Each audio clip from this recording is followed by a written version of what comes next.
बहुत समय पहले की बात है। एक छोटे से गांव में एक विशाल हाथी रहता था।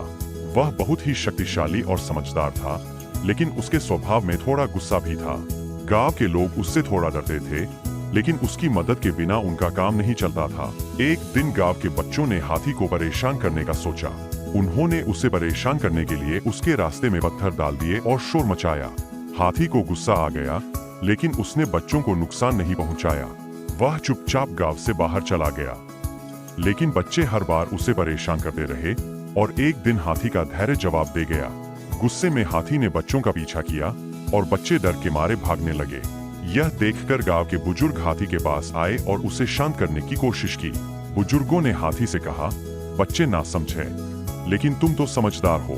तुम्हारी ताकत का उपयोग किसी को डराने के लिए नहीं, बल्कि मदद के लिए होना चाहिए।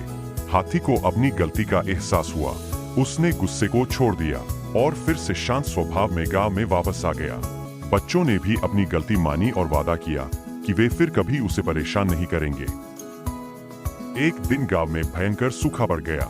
गांव के तालाब और कुएं सब सूख गए और लोगों को पानी की भारी कमी का सामना करना पड़ा। लोग बहुत परेशान हो गए, क्योंकि उनके पास पीने के लिए भी पानी नहीं बचा था।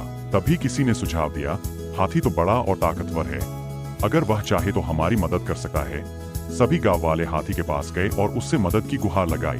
हाथी ने उनकी बातें ध्यान से सुनी और फिर उसने सोचा, यह समय है अपनी ताकत का सही इस्तेमाल करने का।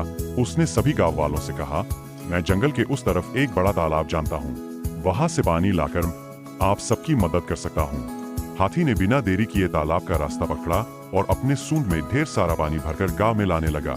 वह कई बार तालाब और गांव के बीच गया और भर भर कर पानी लाता रहा। गांव के लोगों को अब पीने का पानी मिल गया था और उनके मवेशियों के लिए भी पानी का इंतजाम हो गया था।